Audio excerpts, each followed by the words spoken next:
বিএনপির ভারপ্রাপ্ত চেয়ারম্যান তারেক রহমান দেশে আসাকে কেন্দ্র করে হজরত শাহজালাল আন্তর্জাতিক বিমানবন্দরের যে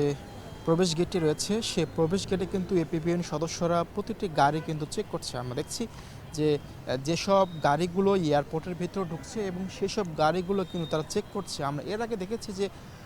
সিভিল এভিয়েশনের পক্ষ থেকে কিন্তু গণমাধ্যমে একটি বিজ্ঞপ্তি দেওয়া হয়েছিল এবং সেই বিজ্ঞপ্তিতে আমরা আসলে দেখেছি যে বিদেশগামী যাত্রী ছাড়া সাধারণ মানুষের জন্য এই শাহজালাল আন্তর্জাতিক বিমানবন্দরে প্রবেশাধিকার কিন্তু নিষিদ্ধ করা হয়েছিল এবং সেই বিজ্ঞপ্তির পর থেকে আমরা দেখেছি যে বিএনপির ভারপ্রাপ্ত চেয়ারম্যান তারেক রহমানের দেশে আসাকে কেন্দ্র করে এই এয়ারপোর্টটি কিন্তু ব্যাপক নিরাপত্তা কিন্তু জোরদার করা হয়েছে এবং তার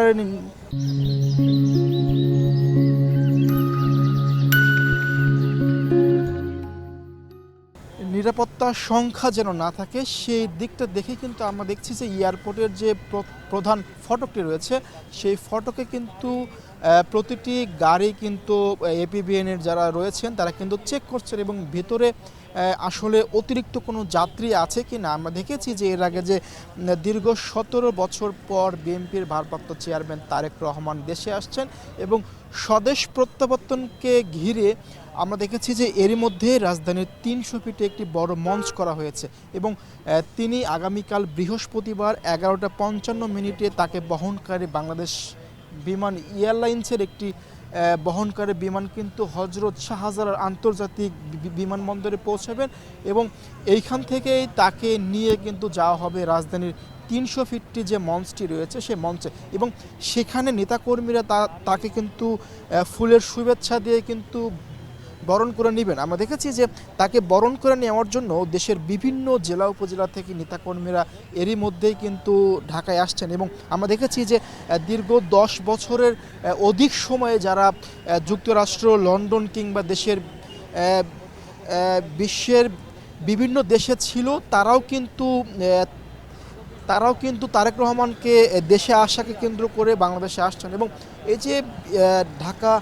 যে এয়ারপোর্টটি রয়েছে সেই এয়ারপোর্টের যে মেইন ফটকটি রয়েছে সেই ফটকে আমরা দেখছি যে এপিবিএনের যারা রয়েছেন সদস্য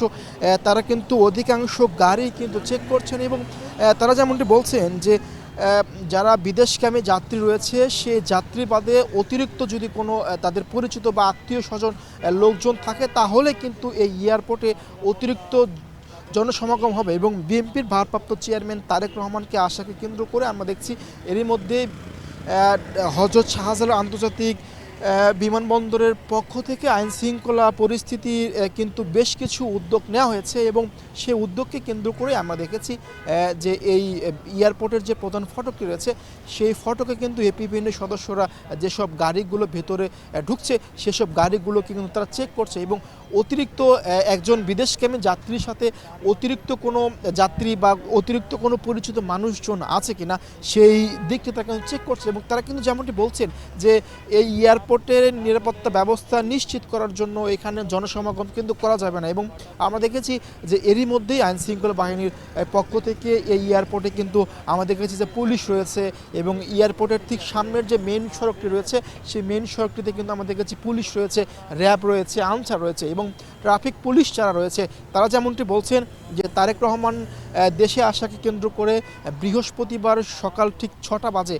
তারা কিন্তু এই এয়ারপোর্টের যে রাস্তাটি রয়েছে সে রাস্তাটি কিন্তু ব্লক করে দিবেন এবং দেশের বিভিন্ন জেলা উপজেলা থেকে নেতাকর্মীদের ঢাকায় নিয়ে আসার জন্য যে 10টি বিশেষ ট্রেনের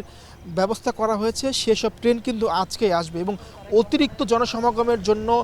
যেন এয়ারপোর্টে কোনো আইনশৃঙ্খলা বাহিনীর পরিস্থিতি যেন বিঘ্নিত না ঘটে সেই দিকটি মাথায় রেখেই আমরা দেখেছি যে আইনশৃঙ্খলা রক্ষাকারী বাহিনীর পক্ষ থেকে যে এপিবিএনের যারা সদস্য রয়েছেন তারা কিন্তু এয়ারপোর্টের যে প্রধান ফটকটি রয়েছে সেই প্রধান ফটকটি মোটরসাইকেল থেকে শুরু করে প্রাইভেট কার এবং একজন বিদেশগামী যাত্রীর সঙ্গে দুজন বা একজন এটি কিন্তু তারা স্বাভাবিকভাবেই মনে করছে এবং অতিরিক্ত যাত্রী হলে তাদেরকে কিন্তু সতর্কতা করছে, তারা কিন্তু অনুরোধ করছে। আমরা দেখছি সকাল থেকে এখানে ছিলাম, এখনও আমরা আছি এবং যেমনটি দেখছি যে বিএনপির যারা দেশের বিভিন্ন জেলা উপজেলা থেকে ঢাকায় আসছে তারা কিন্তু আমরা দেখেছি যে কিছু নেতাকর্মী কিন্তু হজরত শাহজালাল আন্তর্জাতিক বিমানবন্দরের ঠিক সামনের অংশটা ছিল এবং আইন শৃঙ্খলা বাহিনীর পক্ষ থেকে তাদেরকে কিন্তু সরিয়ে দেওয়া হয়েছে এবং তাদেরকে বলা হয়েছে রাজধানীর যে 300 ফিটের যে মঞ্চটি রয়েছে সেই মঞ্চটিতে যেন তারা যান এবং সেই মঞ্চকে ঘিরেই তাদের জনসমাগম এবং অর্ধকোটি মানুষকে ঢাকায় নিয়ে আসার কিন্তু পরিকল্পনা গ্রহণ করা হয়েছে। এবং আমরা দেখছি যে বিএনপির ভারপ্রাপ্ত চেয়ারম্যান তারেক রহমান ঠিক বৃহস্পতিবার হজরত শাহজালাল আন্তর্জাতিক বিমানবন্দরে পৌঁছাবেন এবং সেখান থেকে লাখো জনতাকে সঙ্গে নিয়ে তিনি রাজধানী 300 ফিট মঞ্চে কিন্তু যাবেন এবং সেইখানে নেতাকর্মীদের সাথে কুশল বিনিময় করে তিনি তার যিনি মা রয়েছেন 3বারের সাবেক সাবেক প্রধানমন্ত্রী বেগম খালেদা জিয়া তাকে কিন্তু দেখতে যাবেন এবং দেখা শেষ হয়ে গেলে তার যে বাসভবন রয়েছে গুলশান সেখানে কিন্তু যাবেন। এবং দেখেছি যে আইন শৃঙ্খলা পরিস্থিতি নিয়ে বিএনপির যারা রয়েছেন নেতাকর্মীরা তারা কিন্তু শঙ্কায় ছিলেন যে আসলে ত্রয়োদশ জাতীয় নির্বাচনকে সামনে রেখে আওয়ামী লীগ যেন কোনো ধরনের সহিংসতা না ঘটাতে পারে, সেজন্য সরকারের কাছে তারা সহায়তা চেয়েছেন এবং সেই আইন শৃঙ্খলা পরিস্থিতি উন্নতির জন্য স্থিতিশীল রাখার জন্যই তারা কিন্তু এই চেকপোস্টগুলো করছেন এবং